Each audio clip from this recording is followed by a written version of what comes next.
the truffle. The prize jewel of the Langhe, its tantalizing aroma has made it one of the most sought-after culinary items in the world. They not only fetch high prices in the market, but their scarceness has created a niche occupation for a select few skilled enough to become hunters. To be a truffle hunter, you must be crafty, intelligent, sly, graceful and light-footed as you sneak through the dense, foggy hills of Piedmont in search of them, taking care not to disturb the serenity of the surrounding forest.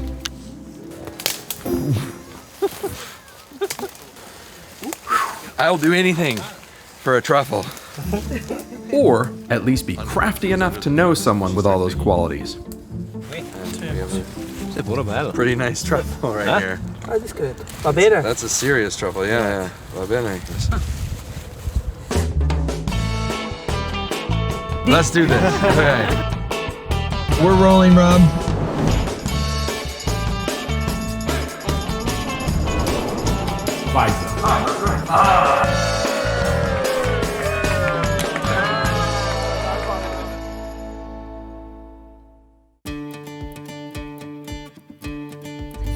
If it's one thing I've learned traveling throughout Italy, it's that every great wine region has a great origin story.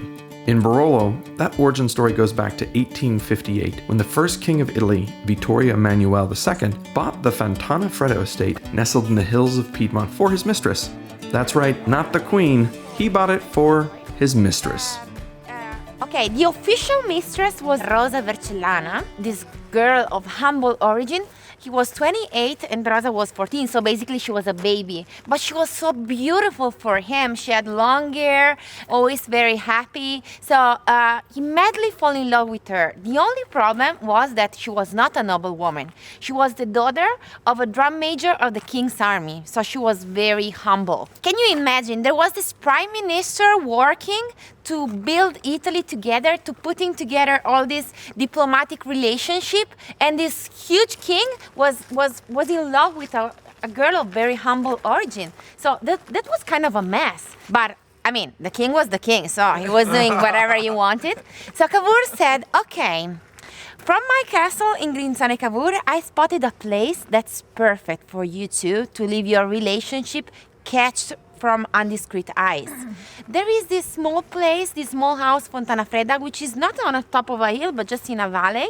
It's surrounded by woods. You can go hunting, enjoying good food, enjoying life and love together so that nobody can see you. So just go there, take that place, and give it to your Rosa Vercellana as a present.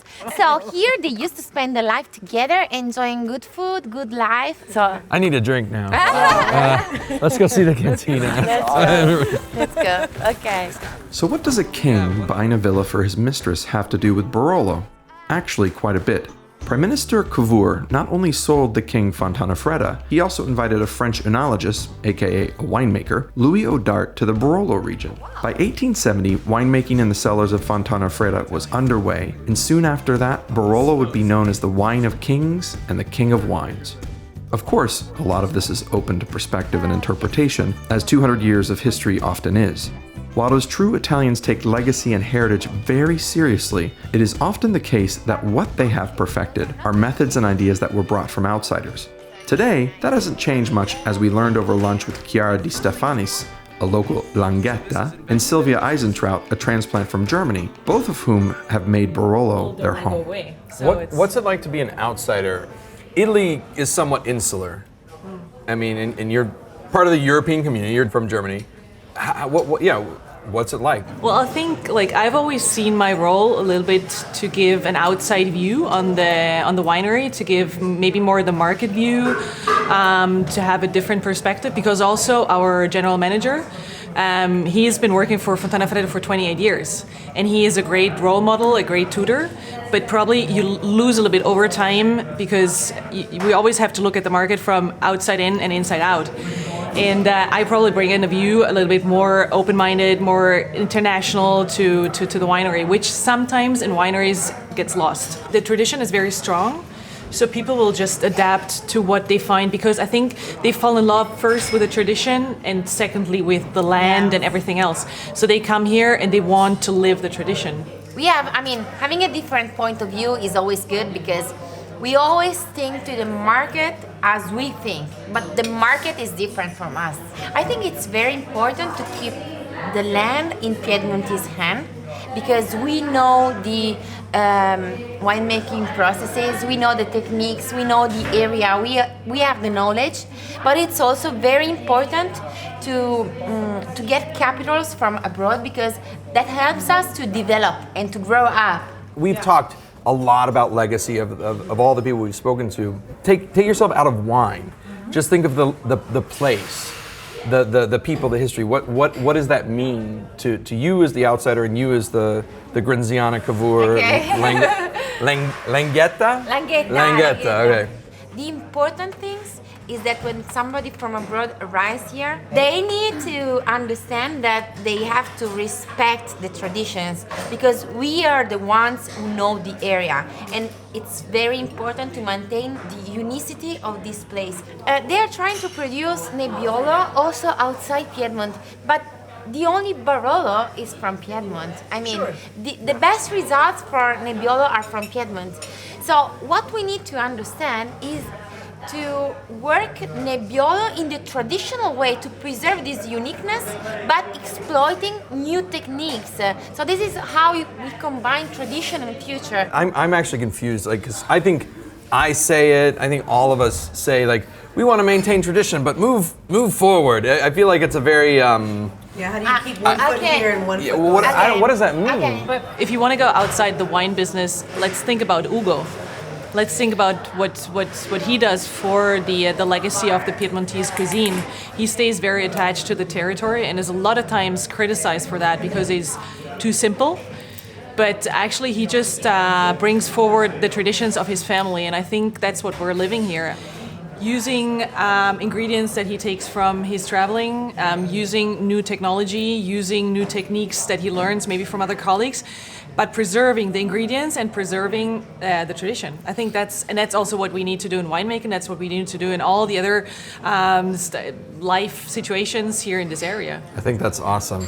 I can't thank you both enough. I mean, like, I think you've answered. This is something I've been so confused about because I've said it about the way I do look at wine lists. It's like the past, present, and future, and like maintain tradition and move forward. I think you both have explained it extremely well from two different perspectives of the Langhetta and the barbarian. She's laughing, actually. So here's cheers to the future of the Langhe. Piedmont translates to foot of the mountain, and the Piedmontese consider themselves the people of the mountains. They are hardworking, resilient, and resourceful. What was once considered a dirty potato, consumed mostly by peasants, is known to us today as tartufo bianco, the luxurious white truffle. So 20 years of hunting for truffles. What makes for a good hunting ground for truffles? Praticamente per avere il tartufo ci vanno due condizioni, ci va la terra e la pianta. E praticamente ci sono l'esposizione del pezzo.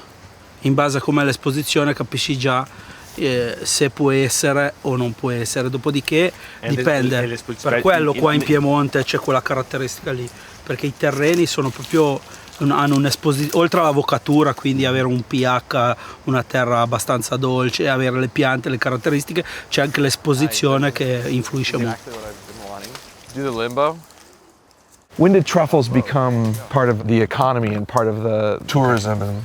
White truffle was already existing for sure in the late 1800s, but then what this gentleman Giacomo Morra was the pioneer who launched the truffle all around the world, making this kind of fair. I thought, I mean, it's obviously truffles have been around forever, but like the fact that it's relatively new to the culinary landscape is really interesting because for us in the United States, it's ubiquitous to the idea and identity of this region. I literally had no idea it was such a young culinary product. In Piemonte, we are very stubborn, okay? We don't change a lot. So we are very traditional in the wine, in the truffle, in the food. Originally, Piemonte, long time ago, was a very poor region, okay? In fact, if you have a look at the ingredients of the food, of the typical food of Alba are very simple. So we don't have the veal, eggs, pasta. That's it. We don't have caviar, we don't have foie gras, all this kind of great food from other regions. But the origin of our food is very, very poor. And we try to continue in this tradition. Then after a very nice strategy of the truffle hunter, for example, the truffle became a sort of a jewel of our region together with the great wines of Barolo and Barbaresco. But long time ago was very poor and very cheap. Then it became a rarity. Right. Well, I think this is an experience that we'll all remember, and our clothes will definitely remember. Awesome. Grazie mille. After changing into a clean pair of shoes, pants, and underwear, we rejoined Cesare and Federica back at the Pio Cesare Cantina, where the family has been producing wine since 1881. The conversations about producers in Barolo have tended to focus on the traditionalists versus the modernists. As wine professionals, it is this idea that we are taught about when we study this region. But now, the identity within Barolo that producers are using to distinguish themselves is about legacy. What emerges now are house styles, with a focus on keeping the traditions and legacies alive from past generations as the new, younger generations take over these pioneer-making wineries. What do you feel the legacy is of Pio Cesare? And this is a big question, and we can talk a lot about this, but it's a over 100-year-old company, and you were born into it. And what do you feel is the beginning of the legacy for yourself? Tough question for me. I think that the legacy and the tradition of our family is very important. So we need to maintain what was good, what was great in the past, but also look at the future. So as history and as tradition, we have been the very first to embrace the new way of making Barolo and Barbaresco, which at first was very light in color and has a taste completely different. And we were among the very first producers to start to make the wine with a precise style, and with the same style we produce them today. And what would that style be? We've been known to be traditional producers, but traditional doesn't mean that we crush a grape with our feet anymore, but it means to be loyal year after year, vintage after vintage, to the style that all our wines have since 1881, so the style of the family. So I think that being loyal and focused on the continuity in the style and guaranteeing the continuity of the style is very important. Federica is among the wave of producers' children brought up in the vineyards and the cellars of Langhe that have an eye on the future. We continued our conversation on legacy over lunch, with the morning's truffle harvest taking center stage, of course. Do you have a group of friends here, your peers, that are in similar situations? Or? Yes, I have a lot of friends that are producers' children, because in our area there are more than 600 producers, both Barolo and Barbaresco. So, and in these years... Not Piedmont, just this area. Yes, right? just this this area, of course, very just important. in the Langhe area. Yeah. And these years are the year of the new generation, the new legacy. So all the producers have children my age. So as and so you've grown up with them. Yes. So as it's very small area, small territory, we all know each other. Before being a business, it is a passion. So it comes from the deep of my heart and from our heart. And so it wasn't a choice obliged. It wasn't even a choice because it was part of my life. Cheers. Cheers. Thank you. Cheers. Thank you. Welcome. Welcome. The thing about legacy and tradition is that they inherently refer to something that's been passed down from generation to generation. But everything that's traditional now started somewhere something new, sometimes even seemingly crazy. Enter Renato Ratti. Inspired by the Burgundian model of single vineyards, or crus, and countless hours with old-timers to learn where the best grapes were grown, what their history was, and what they named those specific sites, Ratti began work on the first cru vineyard map of Barolo. Ratti's work shed light on a new way to think of Barolo, because originally Barolo was a blend of many vineyards spread across many communes. To bottle only a single vineyard was considered radical at the time, as Pietro, Renato's son, shared with us in the cellar. So today, Barolo is very famous for its cru system, or its single vineyards. And these are historic and ancient vineyards that have been named for a long time. But your father was one of the people to really help revive it and map it. Is this the map? Yes, this is the map my father drew in the late 60s, beginning of the 70s. The work of my father was recognized in 2010 by the official map of the single vineyards of Barolo, with 170 single vineyards. In Italian, unfortunately, we cannot call cru. We like those bureaucratic names. We are in Italy, you know that.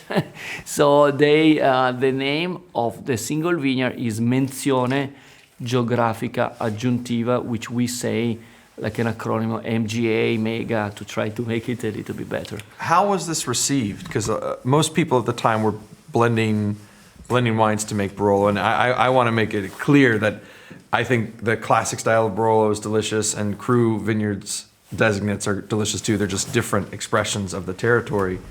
But when he started doing this, were people like, you're crazy? Of course. Or people were like, you're pazzo?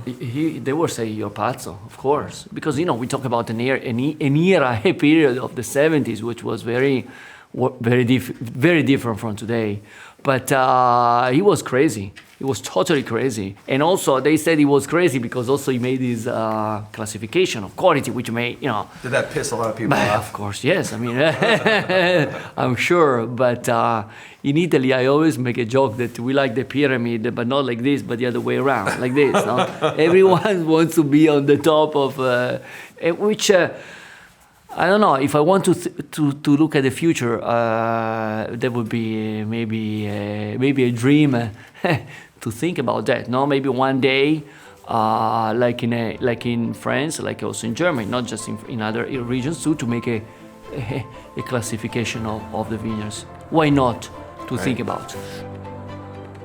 Many of the producers throughout Barolo have their eyes on the future, but they also know where they've come from and remember the ancestors that set the foundation of creating one of Italy's and the world's most outstanding wine regions. For us, it's very important to have a place of our past, to understand also how the generation before us, they struggle to make wine because it was much more difficult. If you see like the barrel we have behind you, made from a tree from 1600, they took the inside out, and to put the wine inside is so incredible. We started many years ago, and we always have to remember that. So the new generations, my generation, every generation you have always to think about your past. Then especially Italy, especially then Piedmonte, Langhe, Barolo, we have a strong historical link to our area and our past.